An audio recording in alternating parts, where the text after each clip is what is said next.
সবর বাংলা জানেন তো কি? ধৈর্য। ধৈর্য এমন একটা গাছ যে গাছের চারিদিকে কাটা, কিন্তু ফলটা মিষ্টি সুস্বাদু। এই সুস্বাদু ফল খেতে হলে এই কাটাগুলো সহ্য করতে হবে। ধৈর্য। ছোট্ট ছেলে মেয়েদেরকে ননির পুতুল করে গড়ে তুলবেন না, খবরদার। ওদেরকে কষ্ট সহিষ্ণু করে গড়ে তুলবেন। আপনি থাকতেই কষ্ট করা শিখান, তার জীবনটা স্মুথ হবে, তার ক্যারিয়ারটা ব্রাইট হবে, তার ভবিষ্যৎটা সুন্দর হবে। ছেলেমেয়েরা কিছু চাইলেই সাথে সাথে দিবেন না।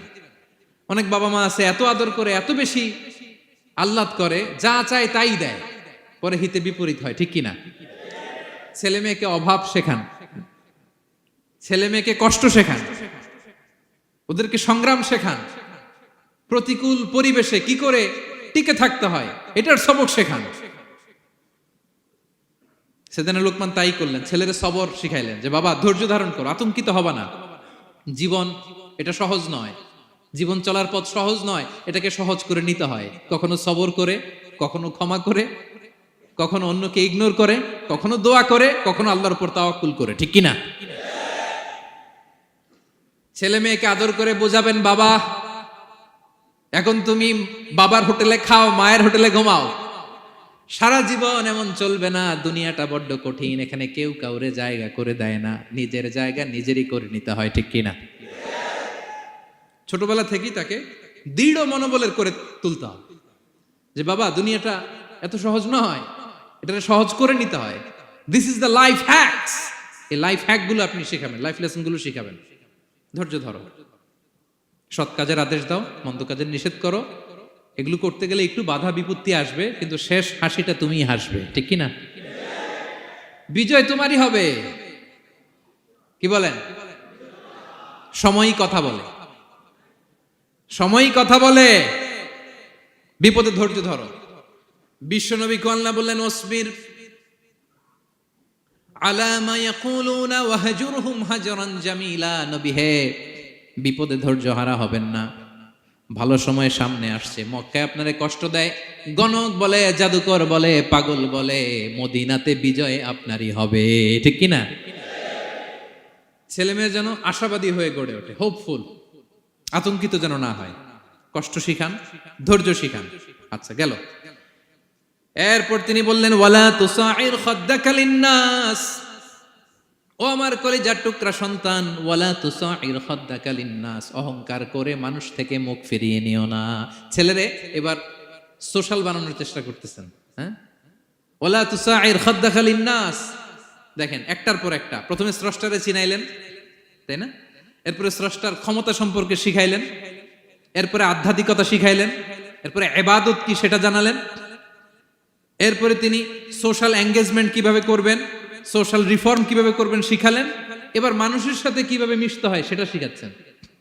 মানে পিপল ওরিয়েন্টেড হও। ওয়ালা তুসাইর খাদ্দাকা লিন্নাস, অহংকার করে মানুষের থেকে মুখ ফিরিয়ে নিও না, মুখ ছিটকাবে না।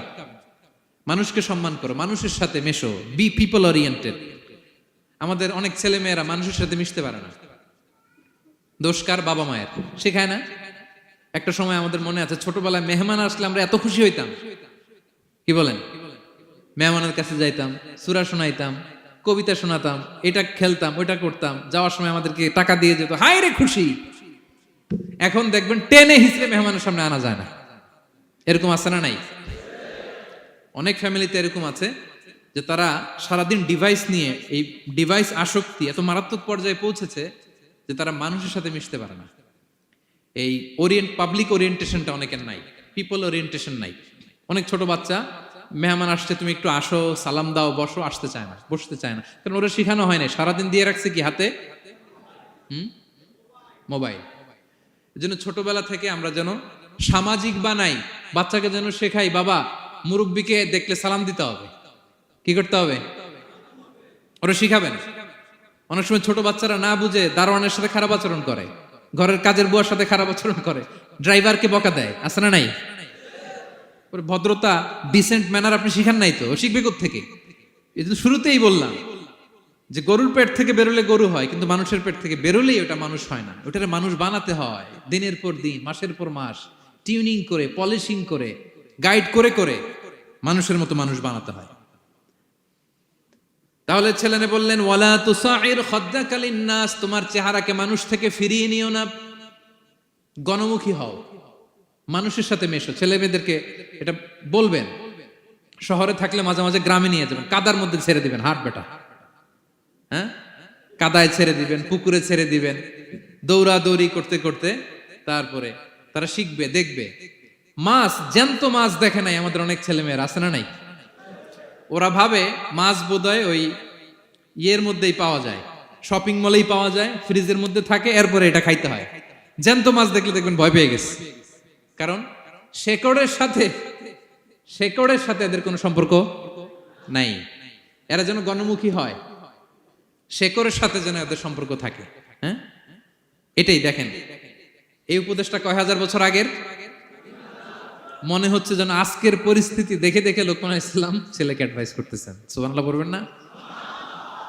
ওয়ালা তুসাইর খাদ্দাকা লিন্নাস, মানুষ থেকে মুখ ফিরিয়ে নিও না, ছেলে মেয়েদের শিখান।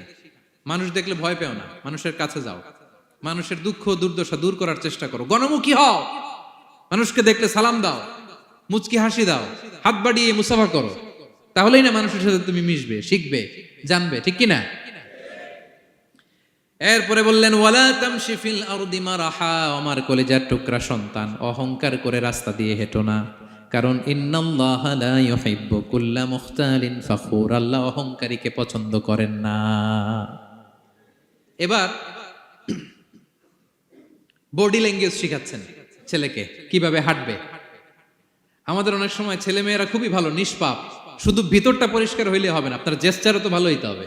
হ্যাঁ, ভিতর ভালো কিন্তু প্রকাশভঙ্গি জানে না, আছে না নাই? এটারে ইংরেজিতে কি বলে? বডি ল্যাঙ্গুয়েজ বলে, বুঝতে পারছেন? এবার ছেলেকে বডি ল্যাঙ্গুয়েজ শিখাচ্ছে বাবা, হাঁটার সময় এইভাবে হাঁটতে হবে। ওয়ালা তামশি ফিল আরদি মারাহা, অহংকার করে রাস্তা দিয়ে হেঁটো না। এখানে তামশি বলতে শুধু হাঁটাই না, অহংকার করে ড্রাইভ করো না, অহংকার করে হুন্ডা চালিও না। এরকম আছে না নাই? আমাদের ইয়াং ছেলে মেয়েরা হুন্ডা একটা পাইলে এমন আওয়াজ করে তারা চলবে, অসুস্থদের ক্ষতি হয়, ছোট বাচ্চারা ভয় পেয়ে যায়, মাঝরাতে মানুষ লাফ দিয়ে ওঠে ঘুম থেকে। এরকম আছে না নাই? আমাদের সন্তানরা যেন এরকম না হয়। রাস্তা দিয়ে চলতে বিনয়ের সাথে হাঁটতে হবে, ভদ্রভাবে হাঁটতে হবে, কারণ রহমানের বান্দারা অহংকারী হয় না, তারা বিনয়ী হয়, ঠিক কি না? وعباد الرحمن الذين يمشون على الأرض هونا وإذا خاطبهم الجاهلون قالوا سلاما, রহমানের বান্দারা রাস্তা দিয়ে যখন হাঁটে দাম্ভিকতার সাথে হাঁটে না, অহংকারের সাথে হাঁটে না, বিনয়ের সাথে রাস্তা দিয়ে তারা চলাফেরা করে, ঠিক কি না? তো ছেলেকে হাতে ধরে ধরে বডি ল্যাঙ্গুয়েজ শিখাচ্ছে, বাবা অহংকার করে হেঁটো না, মানুষের অহংকার সাজে না, অহংকার সাজে একজনের, তিনি কে? অহংকার কার চাদর? আল্লাহ বলে এই চাদর ধরে যদি কেউ টান দেয় ওরে আমি জাহান্নামে নিক্ষেপ করি, ফালা উবালি, আই ডোন্ট কেয়ার, ওরে আমি জাহান্নামে ফেলবো। অহংকার করার কি আছে আমাদের? কিছুই নাই, ঠিক কি না? ডায়রিয়া যদি হয়, লুজ মোশন যদি হয়, 5 বার টয়লেটে গেলে এরপরে চেহারার দিকে তাকানো যায়? বিছানায় পড়ে হা হু করতে শুরু করে, তো কিসের অহংকার আপনার? লুজ মোশন 3 দিন যদি হয়, হায় রে, চেহারার দিকে তাকানো যায় না, সুন্দর চেহারা ফ্যাকাশে হয়ে গেছে, তো এই মানুষের অহংকার করা সাজে না। ছেলেকে বিনয়ী হওয়া শেখাতে হবে, বাবা বিনয়ী হও, তোমার বডি ল্যাঙ্গুয়েজটা সুন্দর করো, তোমার কথা বলায়, তোমার চলনে বলনে সবকিছুতে যেন একটা মাধুর্যতা থাকে, একটা কোমলতা থাকে, শেখানোর দরকার আছে না নাই?